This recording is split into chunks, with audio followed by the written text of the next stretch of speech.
check this out. What is going on, Aqua Beasts? Welcome back to another video. We are in the fish cave today. Me, Jared, and Henry actually just got back from the getting all those fish at all the stores, and I actually got some of my fish for this little tank that I've not even set up yet. But we're gonna show you how to set this tank up, even if you've never set one up before. And yeah, let's get after it because I got to get these guys in it. So essentially, first things first is I got to get some substrate for this. Typically, you can buy this from the store. You can even buy it cheap at like a Home Depot. Get the play sand and rinse it off, or gravel, and make sure you rinse it off real good. But for me, and since I already have a bunch of tanks, I'm gonna use some of the sand from this tank. And the good news is it already has beneficial bacteria in it. So let's get some of that sand into that tank like this. Smooth out the sand. Only took a couple scoops. Perfect. And it's already clean. Money. Next up, I'm going to actually scape it. So, you can scape it with whatever you want. Some people like some, crazy decorations like a castle or a SpongeBob. I like typically like natural stuff, so I'm gonna probably see if I think I got a little bit of driftwood. Might add some plants, a few rocks, kind of scape it up. I want it to look pretty natural, and yeah, let's do that. And yeah, it shouldn't take long. It's a really small kit. It's a really sweet kit though that Aquaman does. But yeah, let's get after it. All right, so I got some driftwood, which I really like driftwood. I think it looks natural. And then I got an assortment of rocks, and I got the sand already in there. So I'm just gonna kind of play around with it and until I like what it looks like. All right, so I scaped her up. I don't have it exactly the way I want it, but I think it looks pretty good. Got the driftwood over here. I got that plant in the back, and then I got this rock standing up for some height. A little bit of caves right here. I think it'll look good from each. I like it. It looks pretty good, but I can always mess with it easy enough. Next up, add some water, and I'm just gonna use water from one of my old remaining tanks. So it's already got bacteria in the sand and in the water. But if you're doing this on your own, you're gonna have to let the water sit with your filter running for probably about a month or so till the water's actually gone through the water cycle and ready for fish, which I'll get into more later, but for now let's fill it up. Ooh-wee. She's looking good. It's pretty clear already, which if you're doing this and you're watching this video for the first time, you put in new substrate that you rinsed out and it's still a little murky. That may happen. After you're letting the water cycle for that month, it'll all clear up, settle, and go through your filter. So now we're going to talk about the filter actually. So in this kit, it's just a real small filter, and actually comes with this thing which kind of blocks seeing the filter, which is nice, and wires. But let me see if I can just get the filter out of here. So it's just this small little filter. Like I said, it goes in this black thing, but it comes with some pouches, which if it doesn't come with pouches, you'll need to buy a little filter floss, but you also need some media. So what I did is I've got bio balls, which are great media. I've got about 3 of them, and I took these out of my pond. So those are already cycled and have beneficial bacteria. So this tank's really pretty much already cycled. It's got the sand that already has bacteria, the water that's already been cycled, and then also the filter. So it's ready to have fish right now, which I actually already have fish, so I'm gonna get those acclimating. But I'm super stoked about how this came out. I've actually also got a little heater, and I'm gonna hide the heater back through top of here so you don't see it. And then it's also got a lid and a light, which I'll get on. But I actually really like this scape.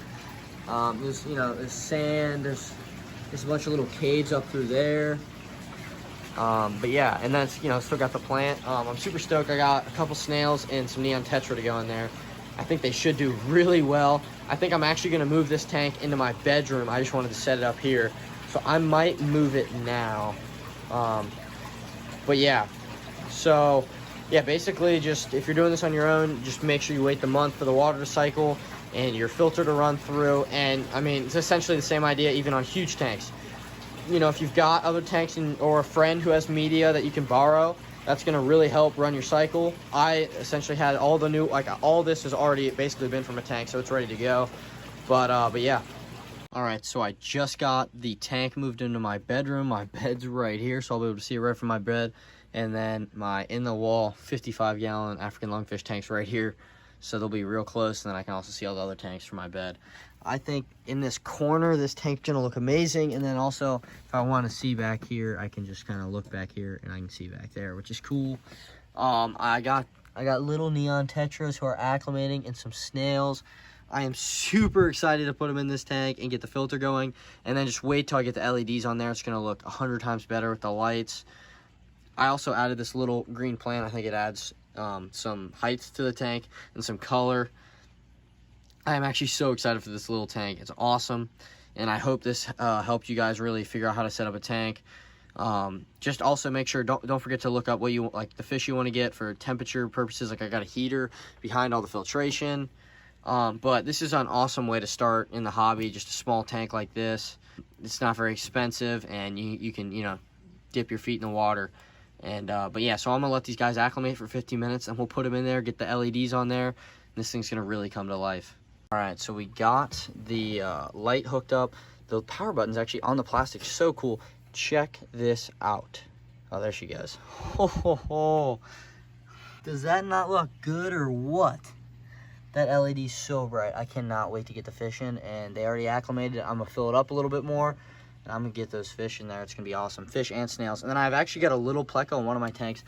I might even add to this tank too, because he's pretty small. Oh yeah, I think that looks amazing. And wait till I turn the lights off. It's a little guy.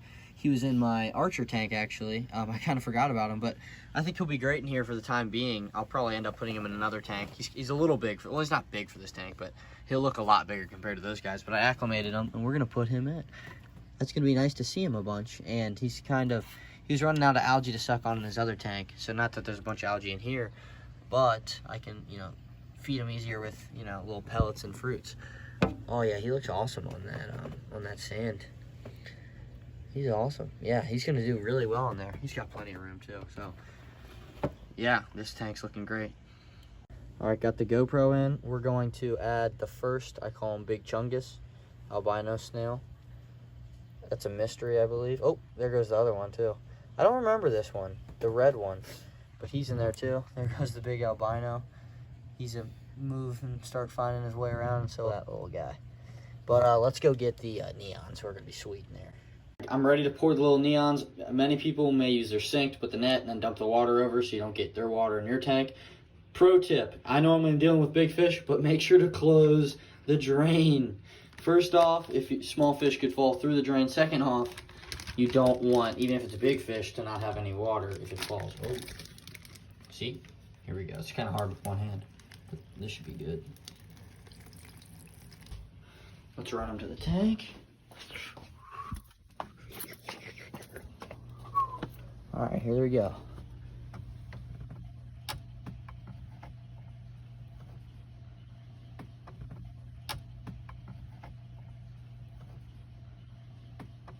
We count 5. Well, there's 5. Look at that.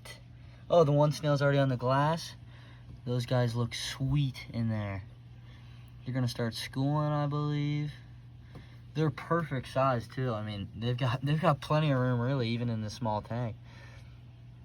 They're all hiding in the back right now.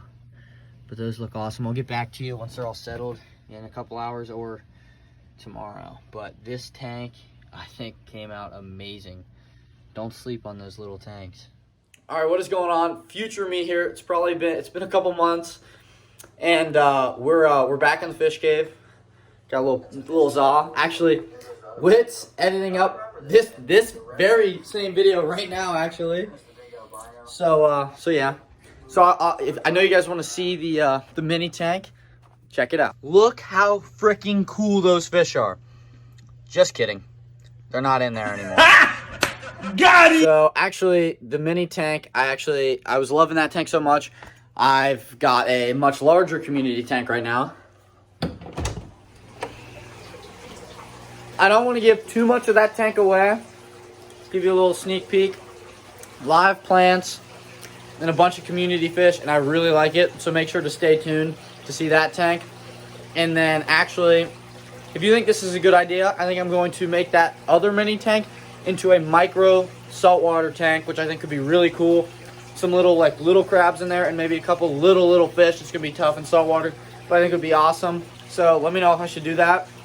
And definitely like and subscribe. And I'll see you guys in the next one. Thanks for tuning in.